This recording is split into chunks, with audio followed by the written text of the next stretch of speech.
This story is connected with the Bermuda Triangle.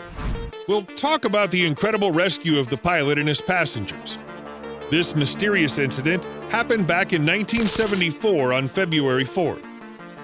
And so the plane flew from the city of Andros, which is located in the Bahamas, and was heading for the coast of Florida.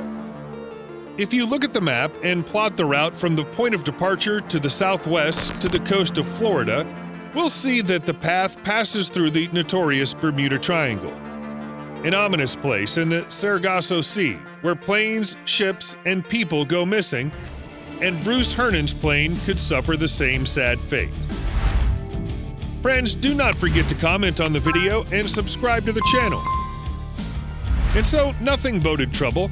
It was supposed to be an ordinary flight along the usual route for Bruce, which he made many times. And the whole journey should have taken about an hour and a half at most. The pilot and passengers had no idea how mysterious, unpredictable, and dangerous the flight would be. Bruce accelerated the plane along the runway. The landing gear took off from the ground. They took off. But at an altitude of about 300 meters on the horizon, the pilot saw a small cloud that rapidly began to increase in size. This was not due to the fact that the plane was approaching, but the cloud actually increased to a huge size. Bruce had no choice but to fly right through it and continue to climb. At an altitude of 3,500 meters, another mysterious cloud of enormous size appeared. He decided to fly through the cloud again. Bruce concentrated, took a deep breath, and the plane flew into the cloud. Immediately behind the window, it became dark. The experienced pilot saw that it was not a thundercloud, and there was no rain outside, when suddenly the sky was lit up with bright white flashes completely unlike a thunderstorm. The feeling of uneasiness did not leave the pilot, but he continued the flight along the set route. After 30 minutes, Bruce suddenly realized that he was again flying through the same cloud that he'd previously flown. But now the cloud had acquired a cylindrical shape, and their plane is right in its center. The width of the cloud was huge. Bruce was afraid that he would never get out of this sinister trap. Suddenly, on the horizon, he saw a light. Bruce tightly gripped the control wheel with his hands and directed the plane towards him. It seemed to him that everything was already behind. Less than a few minutes later, mysterious things began to happen again. The cloud tunnel through which they rushed towards the light began to narrow. The navigation devices began to fail. The compass needle turned and did not stop. The electronics did not work. The plane stopped listening to the pilot. It seemed to Bruce that someone else, not him, was controlling the plane, and he was moving inside some kind of current. Bruce did not lose his resolve to get out of this dangerous story, and he tried to take control of the plane, but all attempts were in vain. The plane itself floated with the flow in a mysterious tunnel, the walls of which continued to close. Bruce realized that the chances of their salvation were fading away with every second. It was necessary to get out as soon as possible. These moments in Bruce's life became the most intense and dangerous, and when it seemed that everything was already lost as if from above, the clouds parted, and their plane escaped from heavenly captivity. As soon as the plane came out of the cloud, Bruce contacted the ground by radio and asked for his coordinates. Surprisingly, the control room could not identify him since his plane was not on any of the radar, as if it was invisible. A little later, ground services managed to spot his plane over Miami and land him at the airport.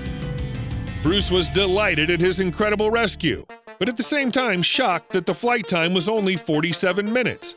This is despite the fact that this distance, namely 400 kilometers, he usually covered in an hour and a half, and he physically could not arrive at the place in such a short period of time. This is impossible, since the speed of his Beechcraft is about 290 kilometers per hour. The pilot also checked the remaining fuel and the time on his watch, and after some simple calculations, he was even more confused.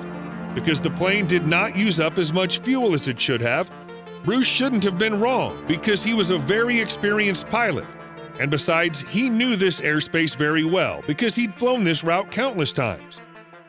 If we pay attention to the available evidence, we'll see that Bruce's Beechcraft, in some incredible way, almost at lightning speed, slipped half of the entire distance. Bruce tried to understand what happened to him that day. He even talked with scientists, but no one was able to help him figure out what happened, and everything remains a mystery to this day. Subsequently, he put forward his own personal concept and wrote a book about it. Bruce concluded that the whole point is in the same electric fog with a snow-white shimmer through which he was destined to fly. Many, however, suggest that this jump in time happened due to dark energy. Yes, it is precisely the very dark energy due to which our galaxy is increasing. This energy may have become the cause of the curvature of time and space, forming this mysterious tunnel into which the plane fell Bruce. And it is a great fortune that in this story everyone was saved. After all, everything that happened to this day remains a mystery, and the answer to which is just guesswork and incredible theories. This story is one of the few with a happy ending, where everyone was saved. But the Bermuda Triangle harbors more shocking and terrifying incidents. Now let's talk about the mystery of Flight 19, or as it's also called, the mystery of the Lost Patrol. So on December 5th, 1945, a flight of 5 aircraft headed by Charles Taylor of the U.S. Navy flew from a military base in Florida to conduct training flights. But a few hours after the flight entered the area of the Bermuda Triangle, all the planes disappeared from the radar and communication with them was lost. On the basis of the U.S. Navy, it was decided to send a rescue plane to search. But this plane, on board of which were 13 crew members, also disappeared without a trace in the Bermuda Triangle. But the pilot, at the last moment, managed to report that the navigation devices had failed and navigation was impossible due to stormy weather. Since the disappearance of Flight 19 until the mid-1980s, more than 20 aircraft have disappeared in the Bermuda Triangle. Nobody saw them again. No debris or bodies of the victims were found. There are many assumptions, from absurd to incredible, about the reasons for the disappearances of planes and ships. Some believe that they were abducted by UFOs or inhabitants of an underwater secret city. They dragged on ships and planes. They also believe that something paranormal was happening or supernatural. These stories excite the public. But the secret disappearance of ships and planes remain an unsolved mystery to this day. Well, in the comments, write what you think. These are aliens on flying saucers, or are they residents of an underwater city? It'll be interesting for me to read your comments. And if you are interested, support this video with a like, subscribe to the channel, press the bell so as to not miss a new interesting video. And thanks for watching. By the way, if you have time, you can watch the previous cool videos.